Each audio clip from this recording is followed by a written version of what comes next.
So was I the quiet student, the overachiever, or was I the withdrawn student? I guess we'll find out.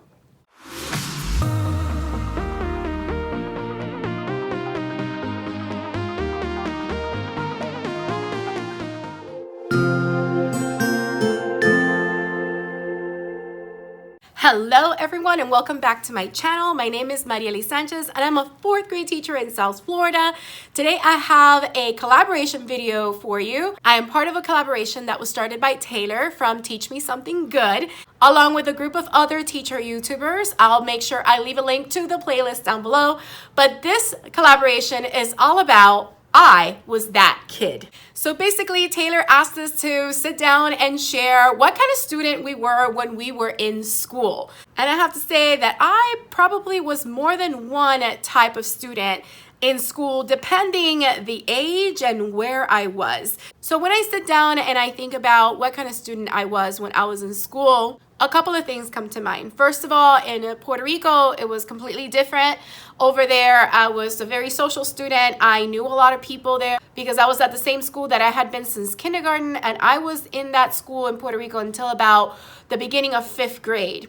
So I knew a lot of people. I was very talkative. I liked to tell my teachers, like I remember one time I wanted to tell my teacher that I knew my timetables, and I was so excited to let her know, and she was so busy that she wasn't able to give me that attention, and that it's okay. And sometimes we have students like that in the classroom.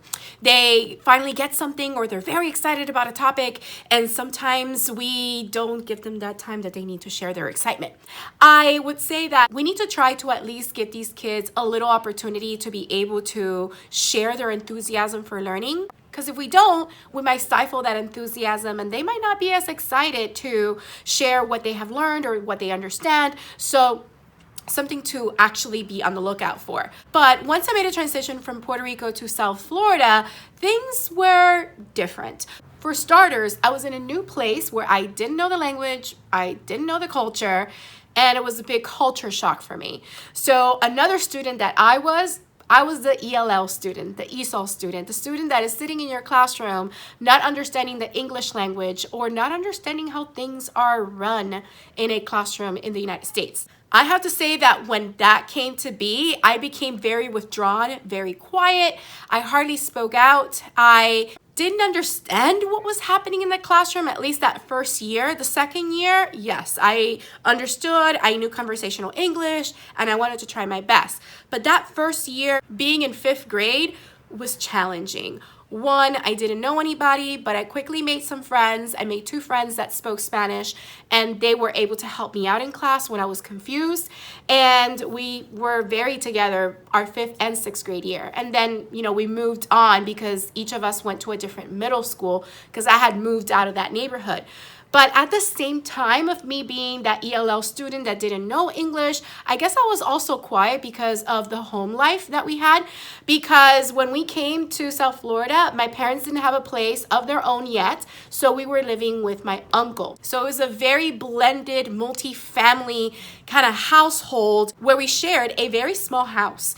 And life at home was challenging without getting into too many details. So of course I became withdrawn, quiet, not as enthusiastic as I would say, when I was in Puerto Rico. But I was still excited about learning, which is why in my 6th grade year, I didn't want to be pulled out from my classroom to go to my ELL class. I wanted to stay in my classroom. I wanted to do everything that they were doing. I didn't want to feel different or singled out. And that's when I first got my first failing grades. Mostly because I didn't understand academic English. That takes time if you've done your research on how we learn languages, but I knew conversational English, but I didn't know academic English to be able to fully understand what I was reading. But that didn't stop me from trying my best and being excited about what we were doing in class. So if you do have those ELL students in your classroom, reach out to them, try to get to know as much about them as you can. Try to see what they're interested in so you can tap into those interests and include them in the classroom.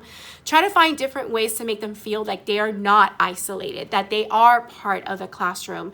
So that is the biggest piece of advice that I can give, because I did feel isolated and sort of different my 5th grade year, which is why by 6th grade, I didn't want to be pulled out of the classroom. I wanted to be part of the classroom and try my best, even if it meant getting failing grades.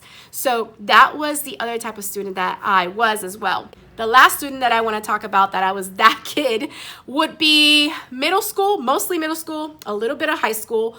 I was that quiet, shy, withdrawn student. The type that would do the work in the classroom.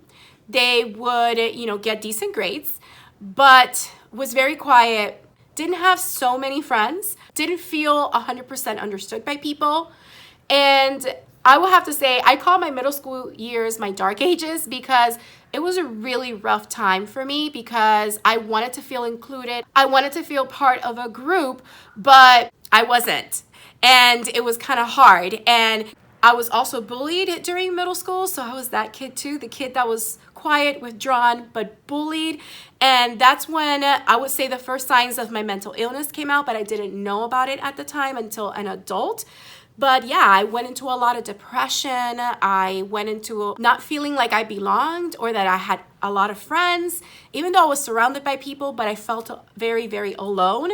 So I remember there was one particular teacher, and this is what you need to do if you have this kind of student in your classroom that's like quiet, they kind of do their work, they're withdrawn kind of thing. Reach out to them, see what they're interested in, tap into that interest. Talk to them. So I did have one teacher that would set apart time to talk to me. If she saw that I was kind of sad, she would pull me to the side and ask me what was going on. And I felt comfortable with her, so I shared a lot of the things that were going on. One of them being that my dad at one point was laid off from work, and that created a lot of financial stress in the family, so that affected me as well. And she was just a beyond teacher, the type of teacher that I aspire to be like. And to the point that during Christmas, around that time after my father was laid off, she had me write a list of what I wanted for Christmas, and most of it was like art supplies because I love art and I love to draw. And she showed up at my house with those gifts around Christmas time. And that will forever stay in my mind. I'm not saying to do that to your students, but definitely speak to them, get to know them, try to find ways where you understand what they're interested in and try to bring those interests into the classroom, and also let them know that you care for them and you're there for them. You're not just a teacher teaching content. You legitimately care about their well-being and them as a person. So I do want to say that after reflecting on those 3 different kinds of kid that I was, and I'm pretty sure there are other types that are not coming to mind, but those 3 definitely are in the forefront. I do have to say that I notice those types of kids in my classroom when I do have them.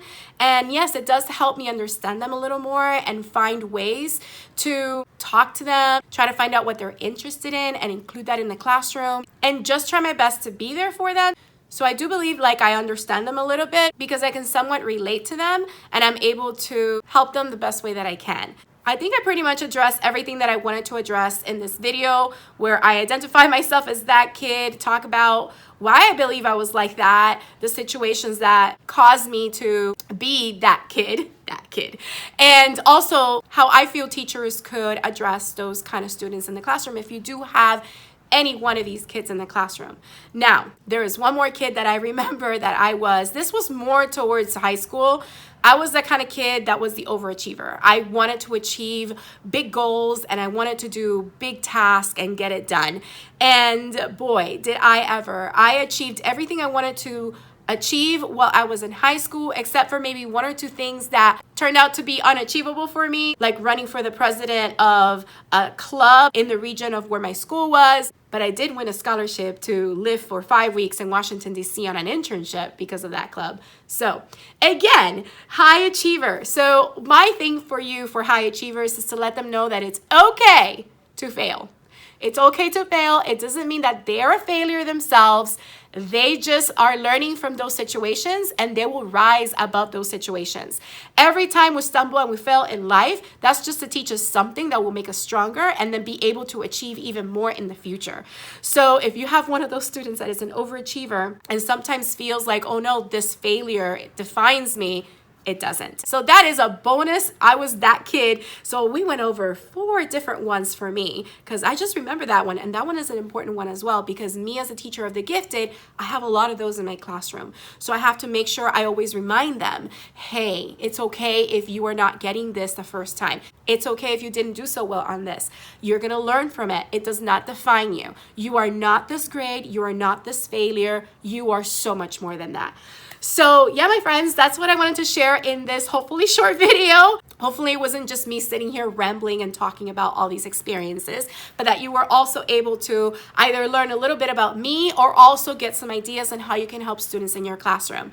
But be sure you check out all the other videos in this playlist, which will be linked down below, so that you can also learn from other teachers out there on what kind of kid they were in school and how you can learn from their experiences so that you can also impact students in your classroom. Thank you so much for watching. I hope you enjoyed this video. If you did, don't forget to hit the like button, leave a comment down below, let me know what you thought or any questions you may have. Also, if you haven't subscribed, please consider subscribing and hitting that bell for notifications so you don't miss any future videos. I hope you have a beautiful, magical day, and don't forget to smile. Hello dreamers, wishers, and magical thinkers. Thank you so much for making it to the very end of this video and for showing your support. If you'd like to subscribe, you can do so by clicking on my picture down here. You can also check out my latest videos here and here. Don't forget to believe in the magic that's inside you because you are capable of great things. See you next time.